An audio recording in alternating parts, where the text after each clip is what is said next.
Femmes d'ombre, femmes de lumière. Bonjour à vous qui nous écoutez, Florian Dai vous amène aujourd'hui à la rencontre de Anaïs Xu Yawen. Bonjour à toutes et à tous et bienvenue dans ce nouvel épisode de Femmes d'ombre, femmes de lumière.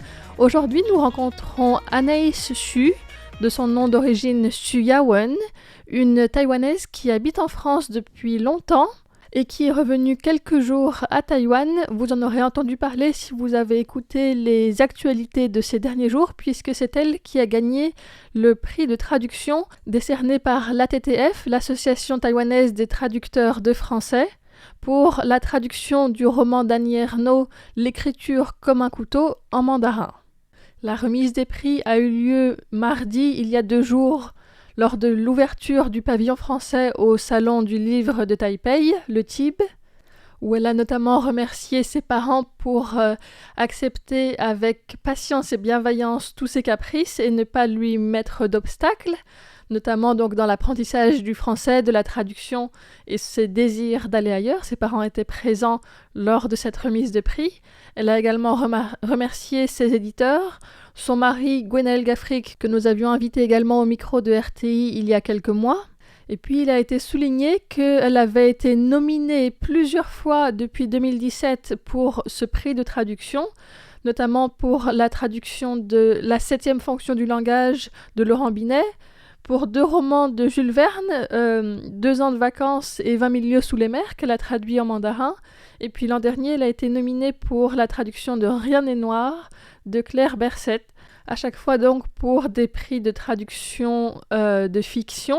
Et cette année, c'est pour une traduction non-fiction qu'elle a remporté ce prix de traduction, donc parmi 32 ouvrages ayant été traduits en mandarin à Taïwan et publiés ces 2 dernières années. Ce prix-là m'invite vraiment à continuer cette aventure. Sinon, c'est un travail, j'avoue, que très, très souvent on travaille seul.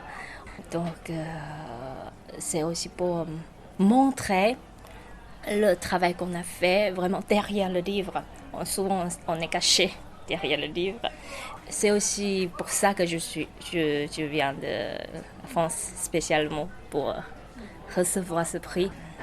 Elle est donc venue à Taïwan pour recevoir ce prix et ce matin, elle a pu parler plus en profondeur de la traduction de cet ouvrage lors d'une conférence au Salon international du livre de Taipei donnée avec l'auteur Pierre Zhu Jiahan, qui faisait également partie du jury du prix de traduction cette année.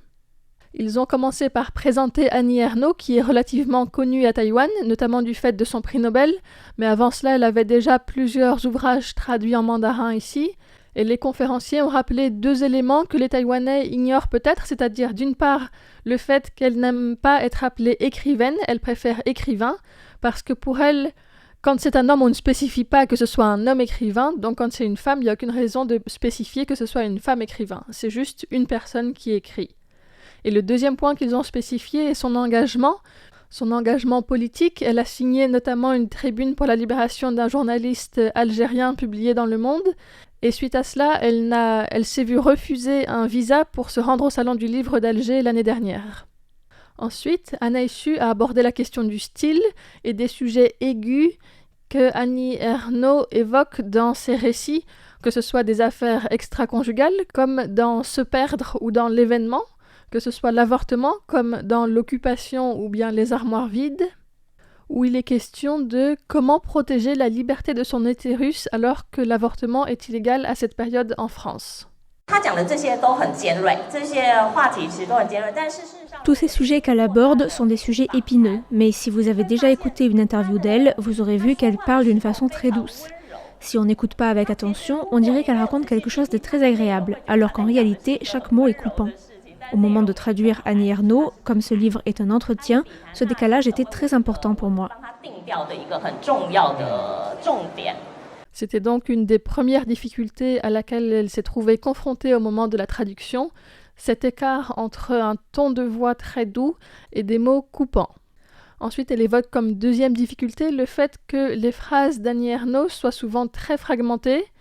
Lors de tout premier test de traduction, elle a proposé aux éditeurs 2 versions, Une qui respectait plutôt ce rythme haché, puisque dans l'original il y a beaucoup de virgules, de points, des points de suspension, des tirets, des parenthèses. Et puis une deuxième version qui est beaucoup plus fluide pour en parler avec l'éditeur. Et finalement, c'est la version plus proche du style original qui a été conservée. Lorsque ce livre est sorti, j'ai entendu plusieurs personnes commenter le fait que la lecture n'était pas facile parce que les phrases sont fragmentées, comme si elles n'avaient pas fini son propos. Chaque bout est coupé et il n'y a pas de continuité dans le discours. C'est dû d'une part au fait que son style est comme ça et d'autre part au fait que, comme elle explique dans le livre, une fois qu'elle commence à écrire pour répondre à une interview par écrit, elle ne revient jamais en arrière modifier ce qui est déjà écrit. Elle n'a donc pas fait de retouches et j'ai fait de mon mieux pour rester fidèle à cette intention.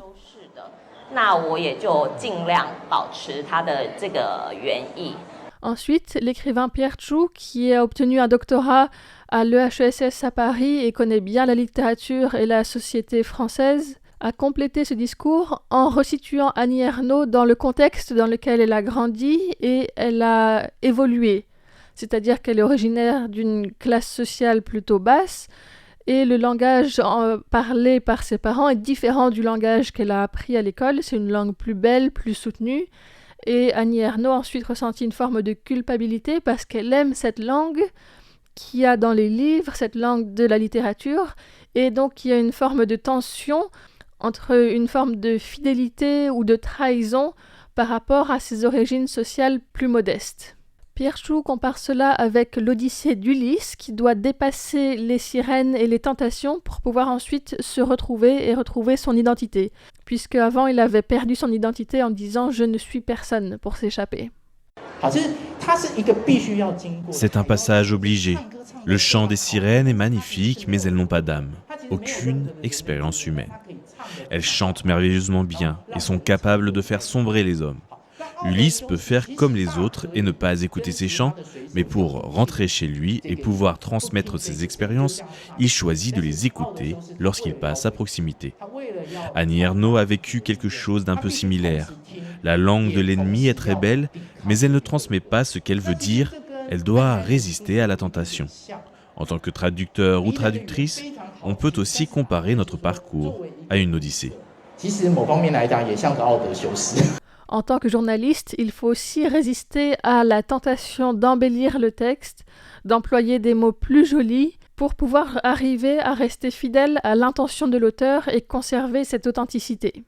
Effectivement, le style d'Annie Ernaux n'est pas qualifié de beau esthétiquement, et quand elle a eu le prix Nobel, les personnes qui lui ont décerné disent de son écriture qu'elle est clinique, qu'elle est blanche et plate.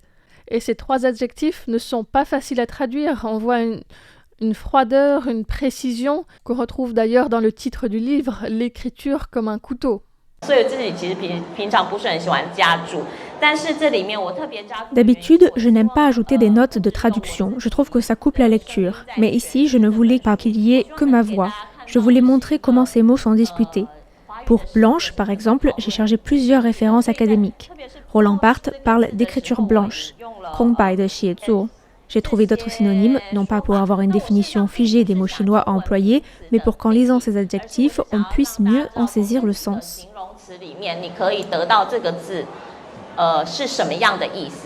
La traductrice a donc ajouté des notes pour que le lectorat taïwanais puisse avoir des références aux autres livres qu'Annie Ernaux a écrits ou qu'elle évoque dans ses entretiens.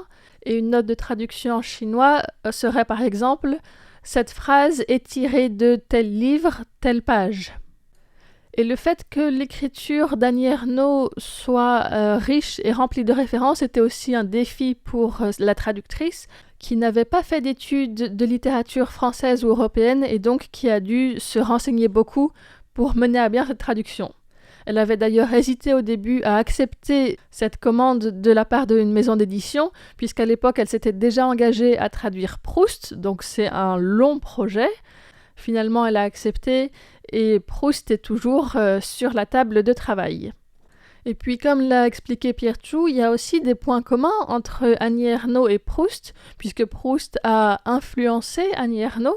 Alors, pas dans son style, ils sont radicalement différents, Mais pour tous les deux, il y a ce besoin de rechercher la langue appropriée, la langue qui convient le mieux pour retrouver ses souvenirs. Il y a une forme de recherche du passé à travers l'écriture. Voici donc ce qui a été partagé aujourd'hui même par la lauréate du prix de traduction Anaïs Shuyawan et elle-même ainsi que les autres nominés pour ce prix de traduction seront par la suite invités à se rendre dans les différents départements de français des universités taïwanaises pour partager avec les jeunes apprenants de français leur expérience de traduction, parce que c'est vrai que c'est souvent un rêve qu'ont les élèves de langues étrangères de devenir traducteurs par la suite.